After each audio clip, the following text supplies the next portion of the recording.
Hey guys, Crypto here with another video, and this was kind of mind-blowing to me because this means that this movie made almost no money.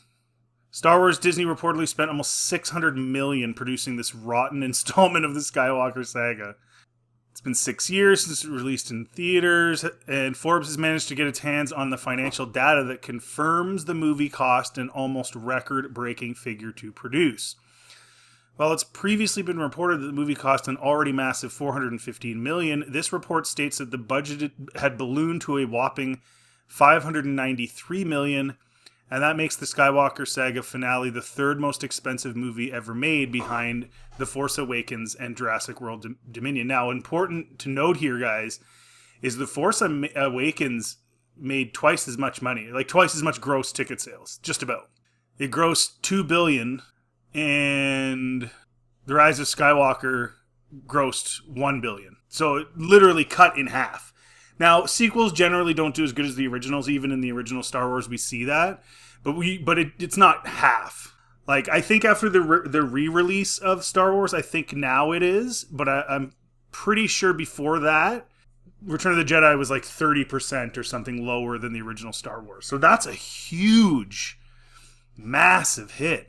These revised numbers include marketing costs, reshoots, and various other expenses, but helping matters was the $100 million reimbursement for filming The Rise of Skywalker in the UK, which, by the way, Trump's tariffs on the movie industry, I think, totally get rid of that. It basically makes it moot. Because if they're getting tariffed 100% or whatever it is to make the movie in the UK, that reimbursement is meaningless, which is probably part of the reason he did it, so that they stopped filming movies in Britain and go back to filming them in the United States, which you could say is good, bad, or indifferent. But I do think a lot goes into making a movie. There's a lot of people that are employed through making a movie, and so from an American standpoint, it makes sense to have all the grips and all the guys and the cameramen and all the foot soldiers that are moving stuff around and laborers and all that be Americans rather than Brits, especially when you consider that the majority of the profit is going to come from America. Generally, not always with Star Wars. Star Wars is pretty global, but the domestic ticket sales is still the highest because it's just a bigger country with more people. One possible explanation is The Rise of Skywalker's rushed post-production schedule, which we previously heard was 3 months shorter than Force Awakens, so they could get it out in time. And I said at the time there were a lot of rumors that Ian McDiarmid came in very late. And I think I at least suspect that some of those reshoots had to do with Palpatine. Because even Daisy Ridley said halfway through shooting she had no idea what her lineage was. She didn't know she was going to be a Palpatine. I think they made those decisions very late in the game. And so I think even the scene where Kylo tells her that she's a Palpatine, I'm sure was probably done after the fact as well. During that reshoot period. When it was said and done, The Rise of Skywalker turned a $48.6 million profit off of $1.077 billion. Yeah, because the theaters take generally, half? So that's, you guys, I think that's a failure. For a Star Wars movie? Not even $50 million in profit for a Star Wars movie. The ninth one in a 9-movie saga centered around the Skywalker family, which of course they bucked in the last 3 movies, but that was what it was supposed to be. And you made $48.6 million? That's it? That's actually really bad. That's an abject failure. And the other thing I looked into it because I remember at the time it was really funny remember how they shrunk Finn on the Chinese poster?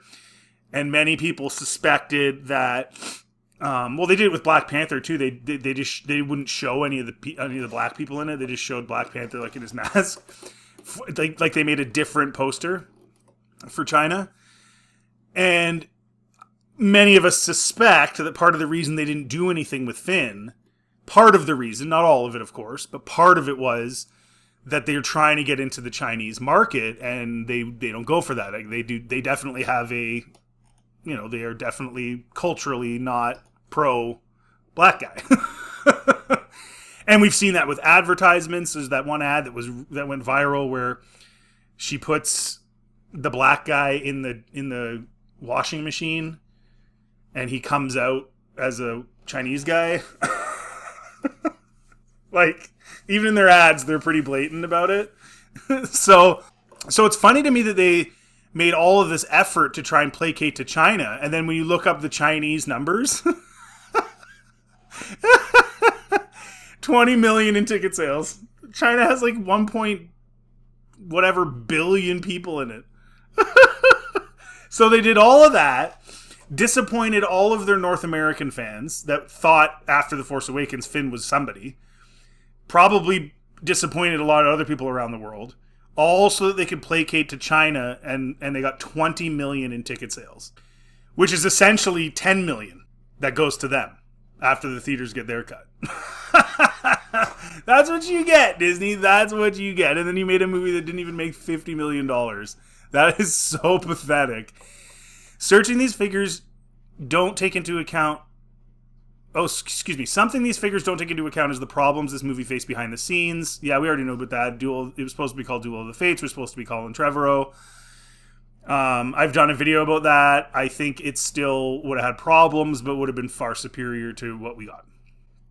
It still would have had some issues, but it would have made more sense. Kylo Ren would have been the supreme leader. There would be no Palpatine, and Rey is at another level, and she had a double-bladed lightsaber. I'm not a big fan of that. I think that's for Sith. That's for bad guys. Jedi wouldn't go out of their way to try and make a better weapon, I don't think. That's just my opinion. But I like the idea of Darth Maul having it because then, he's trying to cheat the system, get extras, right? That's what a bad person would try and do. That's just my opinion. I know other people disagree with that. But, his concept art and stuff, you can tell the story would have been very different and probably more interesting than what we got, just based on what I've seen. Still pretty dumb, but better. Creative differences led to his departure from Episode 9, with the result being a fast-paced adventure that played it far too safe. Well, it was just a MacGuffin fest. That's all it was. That's like the new Tron movie, right? The permanizer, permanent thing, or whatever they're looking for, is just another MacGuffin. It's still upsetting, Daisy Ridley said, of the reaction to Rise of Skywalker. You don't want people to feel like you've not served the thing they're a fan of, but The Last Jedi was so divisive, it felt like the first one, everyone was responsive in the same way. So she's basically saying The Force Awakens was generally well received. I didn't really receive it very well. The second was super divisive. The last one's super divisive. It didn't change how I felt about it. She says that the Rey movie's going to be awesome. If it weren't amazing, I would have been like, okay, call me in 5 years, but it's worth it. Well, but I don't think you know what amazing Star Wars is, Daisy Ridley. So this movie's an abject failure. It's a failure. So The Force Awakens grossed over $2 billion, and the production cost was let's say it's 6 with marketing, $600 million on $1 billion. So they profited like hundreds of millions of dollars, even after you cut this in half, cut the $2 billion in half to give the theaters, or sometimes it's 40% or whatever, it varies, but let's assume it's halved for argument's sake. Well, they still made hundreds of millions of dollars on that movie, even though it had a really crazy, huge budget, I think the biggest ever. But it made money. The Rise of Skywalker made no money. It made, and like look at China. Like China spent, it made 126 million The Last Jedi. Anyways, so basically what it looks like to me is that The Force Awakens made at least 10 times the amount of money as Rise of Skywalker. So it's not like it dipped. It's not even that it dipped 50%. It's that it dipped 10 times less. That is an abject failure. I'm sorry to say. That's horrible. And I think a lot of it had to do with what they did to Luke in The Last Jedi. I think Rian Johnson essentially sunk the brand. I mean, JJ sucks and Force Awakens sucked, but he didn't go out of his way to just ruin beloved characters the way that Rian Johnson did. I mean, he kind of did, I guess, with Han and Leia, which sucked. But what they did to Luke was worse. It was the most egregious. So think about that. So that's actually 10 times lower. I mean, that's horrible. That's horrible. What a failure.